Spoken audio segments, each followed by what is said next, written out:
I wanted to get your reaction to this in particular, Gavin. You and I were kind of scratching our heads over the last week or so.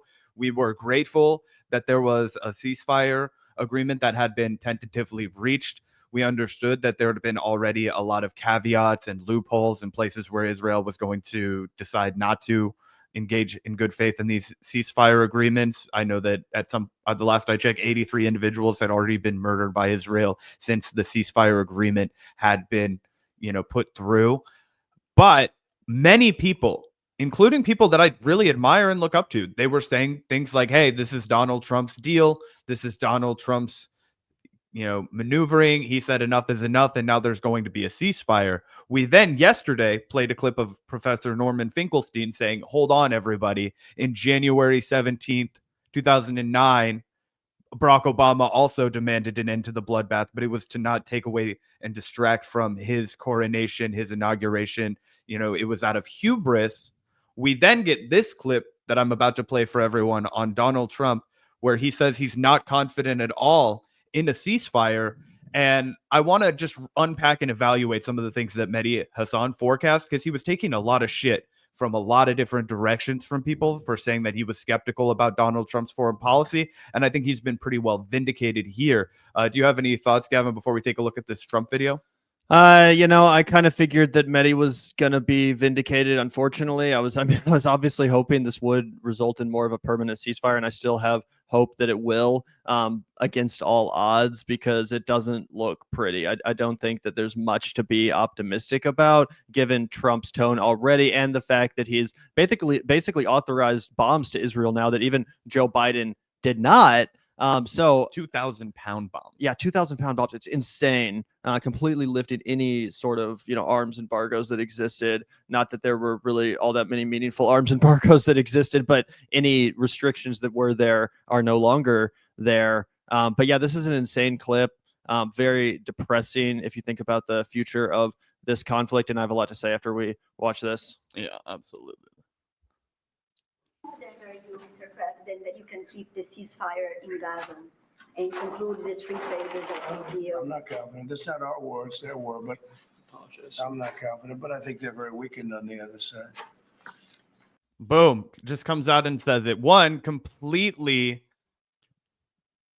dispenses of any responsibility. Oh, it's not our war, it's their war. Well, it was Joe Biden's war to you about 3 days ago, right? So there's a little bit of a disconnect there, but he says he's not confident. And he just says amorphously that he feels like Hamas is weakened.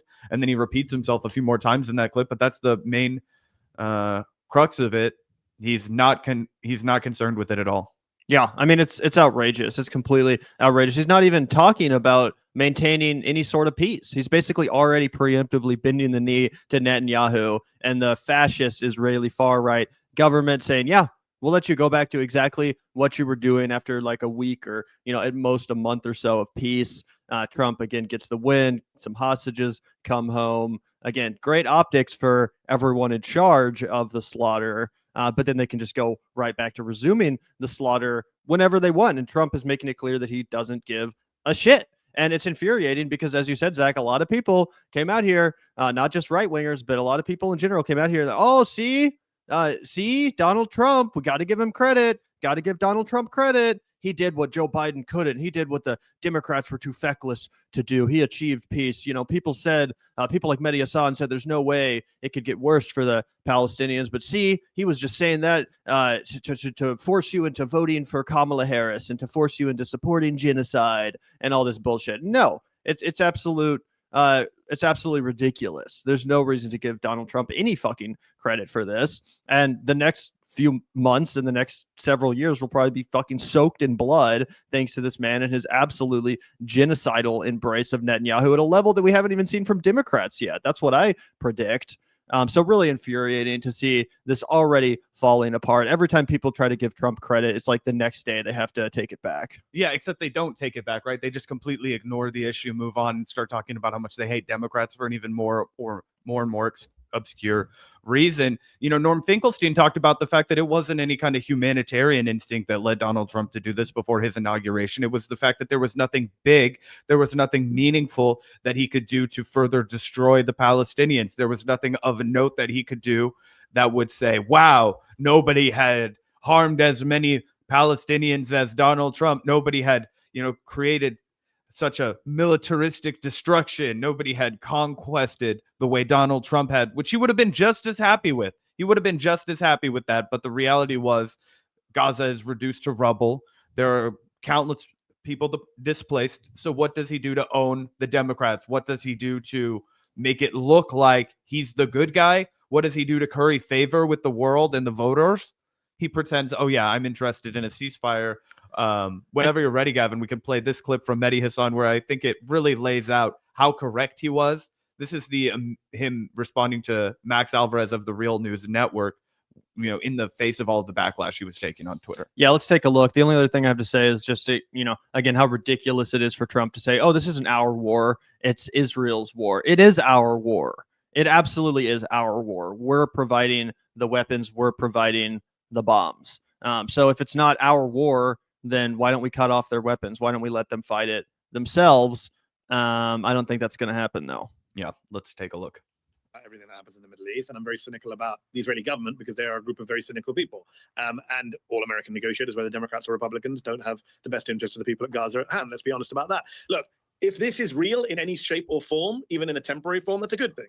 Because even if you get an hour where the bombs stop falling, that is some kind of relief for one of the most oppressed peoples on earth, the Palestinians of Gaza, who spent the last 16 months being genocided, right? Having their capacity to continue living, existing, destroyed in front of our eyes, live streamed to us. As the Irish lawyer for the South African government said exactly a year ago at the ICJ, this is the first genocide where people are live streaming their own genocide, begging for help from the rest of the world. And a year later, here we are with no change. So if we've even got an hour of a pause, I'll take it. And Palestinians in Gaza will take it. Now, that doesn't mean, though, we have to start celebrating and cheering and suggesting that there's peace in the Middle East, peace in our time. That's bullshit. And I'm very skeptical about this deal, not just because Netanyahu today said they're not going to vote on it, not just because Ben Gvir, his far-right terrorist, convicted terrorist national security minister, has threatened to resign if the deal goes through, and that means the Netanyahu government would fall, and Netanyahu is all about self-preservation. But separate to that, just look at the deal itself. A, it's the exact same deal that was on the table in May of last year that the Israelis rejected, but the Americans lied and said Hamas rejected. B, there's another point that Norm Finkelstein made. And it's interesting. I know they're not great big fans of one another. Norm Finkelstein once called Medhi Hasan a sewer rat, which I was like, oh yeah, on, Norm. Why did you do that? Medhi's a good guy. But they are making a lot of very similar points as one another here. And that's how you can tell they're probably onto something. It involves 3 phases, right? 42 days for the first phase, 42 days for the second phase. It's really the second and third phases where the actual long-term impact of this kicks in terms of withdrawal of Israeli forces, in terms of any kind of humanitarian reconstruction. Those 2 phases, a lot of people are saying we will never get to, right? Netanyahu only interested in phase 1. If we even get to phase 1, where you do a limited... We're not going to get to phase 1, as Donald Trump just laid out. But as a result of that, do you really think that Donald Trump is going to intervene to force Netanyahu to scale back the atrocities even further? It's a pipe dream. It's nonsense. And that's why Donald Trump immediately moved the goalpost. A lot of people have been talking about, Gavin, not to move the conversation too far away. Another thing he promised to do on day 1 of his presidency was end the conflict in Ukraine. He absolutely did not do that. And now, after being pressed on it, he has to send Marco Rubio up there to lie and say he's going to resolve the conflict. It's going to happen during his presidency. There's no I thought the war did end as soon as the clock struck midnight and he was sworn into office. From what I heard, the war is over. People are, celebrating in the streets. Peace has been achieved, not just in Ukraine, but Israel also. Now, obviously that did not happen. It is completely ridiculous that Trump has already broken those campaign promises, basically, saying there would be peace as soon as he resumed office. And yeah, you're right. Ukraine has already been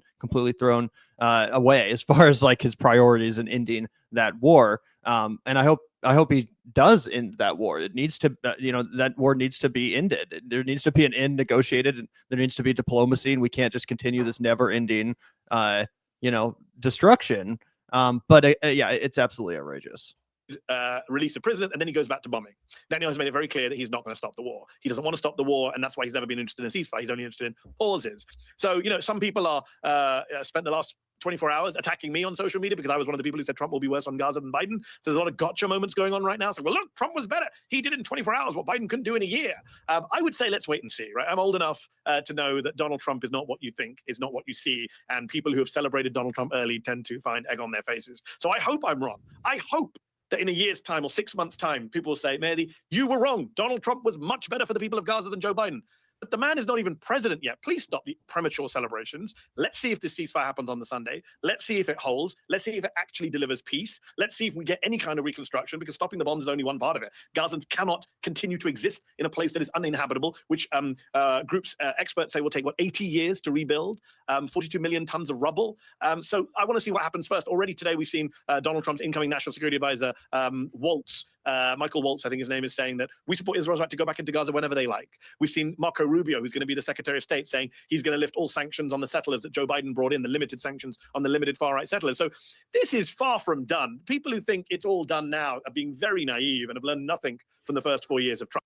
And I want to get your perspective on this. I think Mehdi's charitable when he says they're being naive. I think a lot of the people who were so quick to be like, look at what Donald Trump did that the Democrats couldn't do, they knew better. They understood what was coming down the pipeline, but they also understood that a cheap political victory for Donald Trump right now was going to be super valuable for him as he went into the first 100 days of his presidency, and they were going to take it. Even if it was a pretend 30 days where Israel still kills 100 Palestinians innocently and then goes in and does whatever they want. And also, great point that Mehdi makes, it continues to starve them, which I think people forget. It's not just the bombs that are being dropped. They don't have clean water. They don't have medicine. They don't have food to eat. You know what I mean?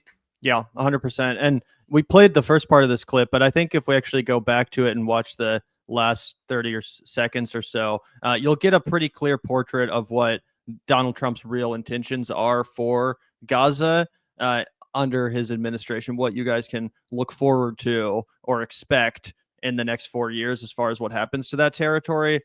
This is, again, pretty blatant. Gaza, boy, I looked at a picture of Gaza. Gaza is like a massive demolition site. That place it's really got to be rebuilt in a different way. Do you plan to help rebuilding Gaza? I might. Gaza is interesting. It's a phenomenal location on the sea, the best weather. Everything's good. It's like some beautiful things could be done with it, but it's very interesting. Some beautiful things could be done with it. Great weather, great location, right by the sea. Seems like something needs to be developed there, perhaps. Obviously, Donald Trump is a real estate guy. His mind goes immediately to think, beachfront property. Think about the resorts. Think about the golf. Think about all the attractions. It's exactly where his mind is going. And that's exactly why Israel wanted him to be president. What have we guys been fucking telling you? Why did Netanyahu want Donald Trump to be president? Because he wants to settle the area that has been demolished. Why do you think it was demolished in the first place? Because they want to fucking take it over. They want to put up their bullshit resorts and settlements there for all these bougie Israelis to go and invade. 100%, Gavin. And that segues so well into this right here, which is that the expansionism of Israel is going to be accelerated under Donald Trump. Jared Kushner was a close family friend of the Netanyahus. Benjamin Netanyahu, he slept in Donald Trump's son-in-law's bed as a child. Ivanka Trump, who runs much of Donald Trump's real estate empire at this point, along with her husband, Jared Kushner, they're going to be overseeing the development of the seaside properties in Gaza. And if you look right here, Gavin, it says Israeli forces are now invading and attacking parts of Jenin in the West Bank and announced a major operation codenamed Iron Wall / Iron Shield yesterday. The IDF chief of staff said to expect significant operations in the West Bank in the coming days. This is after they're supposed to be at a ceasefire in Gaza. So what are they doing? They're just turning their attention to West Bank to rain terror down on these poor folks. There's videos of what's happening. These people have done nothing wrong. These are the Israeli forces moving into Jenin, West Bank. Israel claims the operation is to eliminate ticking bomb threats. And Defense Minister Israel Katz says, the attack on Jenin is specifically related to threats against the West Bank, blah, blah, blah, blah, blah. The Palestinian Ministry of Health already reports 1 dead and 7 injured so far. This is from 8 hours ago. It could be more. Now, basically, you have to be a crazy, dumb idiot to believe that Donald Trump was bringing peace to the region. And I wanted to be hopeful, and Gavin wanted to be hopeful, and Medhi wanted to be hopeful. But there's that feeling in your stomach that says, I'm being played. And it's because they just wanted to move your eye off the ball in Gaza so that they could ramp up resettlements in the West Bank. And then when the 42 days are over, they're going to go right back to trying to rebuild Gaza. And they're going to say, oh, it's going to be for Israeli settlers. No more Hamas, no more Palestinians. They have to go to south of Gaza. Oh, yeah, 100%. I mean, like I said, Miriam Adelson didn't donate $100 million or whatever for peace, for a one-state solution where Palestinians are invited into the fold. Obviously not. You're totally right also about, Jared Kushner. You brought that up, Zach. But also, this is breaking news, guys. He might be doing this all also for his other son, Barron, who is apparently launching his own luxury real estate company. So yeah, I think the Trumps are going to be pretty heavily involved in the rebuilding of Gaza, the redevelopment of Gaza. Just absolutely sickening stuff. And as we also mentioned, Donald Trump expected to lift the Biden administration's freeze on the supply of 2,000-pound bombs to Israel in his first days in office. Per reporters, Trump is also expected to reverse sanctions the Biden administration imposed against Israeli settlers accused of violent attacks against Palestinians in the occupied West Bank, the Israeli ambassador to the U.S. told Walla News. So again, not that Joe Biden, not that Kamala Harris were doing anything right, but to the extent that they were, this was it, right? This was the small ounce of resistance the U.S. government put up towards Israel, right? The freeze on the supply of 2,000-pound bombs and sanctions that the Biden administration had imposed against Israeli settlers accused of violent attacks against innocent Palestinians in the occupied West Bank. Again, the occupied West Bank, not even their own fucking territory. Not that any of it really fucking is, but either way, that's the only good shit that Biden was doing. That's the only good shit that Kamala presumably would have maintained as far as restrictions and sanctions go. Trump just said, nope, not even that, not even that. It's completely ridiculous. So again, when people are like making fun of Medhi Hasan for saying that it will get worse under Trump, he was right. Unfortunately, it already has. Yeah. And the last thing I'll say on this is that after the fall of Bashar al-Assad Syria, now that they no longer really have the backing of Russia, now that Iran is so preoccupied with what's going on in Palestine, Donald Trump and Israel both are going to see this as an opportunity to expand further into Syria, right? A lot of people have pointed out that while Donald Trump was the first one to recognize Golan Heights as a territory of Israel, the first U.S. president to do so, they occupied it and took it over in the 70s, I believe. So it had been about 50 years or so.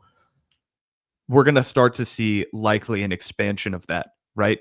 Just as the United States is talking about expansionism, Donald Trump has really alarmingly leaned into the Greenland thing from Denmark. That's something that makes me sick to my stomach. I can actually feel a knot in my stomach because he's coming out and saying things that make me nervous. Like, they can't afford to pay for it. They don't know. They don't need it. It's essential in our battle for the future, for world domination against China, or whatever the fuck he's saying. Basically, they know they're fucking the world with climate change, even though they want to say drill, baby, drill, and the climate change isn't real. That's why they want Greenland. It's all a mess. That expansionism, that manifest destiny mindset, it is going to be applied to Israel as well. They're going to try and expand their borders, not just into what is currently Palestine, but likely what is currently Syria. Yeah, I mean, they already have under Trump. The Golan Heights were previously Syrian territory, I believe. That's what I said, but that happened in the 70s.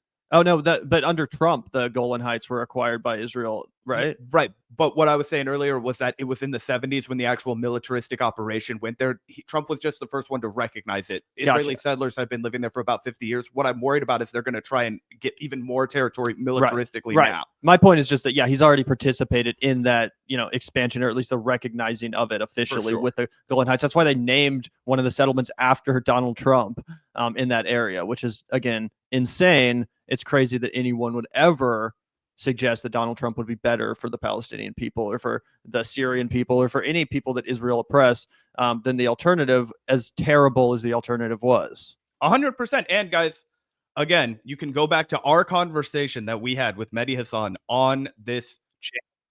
I'll put a link of it in the chat for everyone. It's over on our Casa del Vanguard channel. This is where he lays out exactly what Donald Trump's plans are. This is before the negotiations of the ceasefire. He remained level-headed in that Real News Network clip, saying, I hope that Donald Trump turns out to be a peacemaker, right? But I'm not going to be one of these people that's jumping on the brigade to say Donald Trump might win 3 Nobel Peace Prizes, which is absolutely hysterical to suggest. I mean, at this point, might as well just give him a Nobel Peace Prize. They gave it to Obama. Might as well, right? It's kind of a useless tradition at this point anyway. He has to get 3 because Obama got 1. He doesn't want it if it's just 1. He needs 3. Does that mean he would win it 3 years in a row? Like, how many Nobel Peace Prizes do they give out? I didn't know you could win multiple.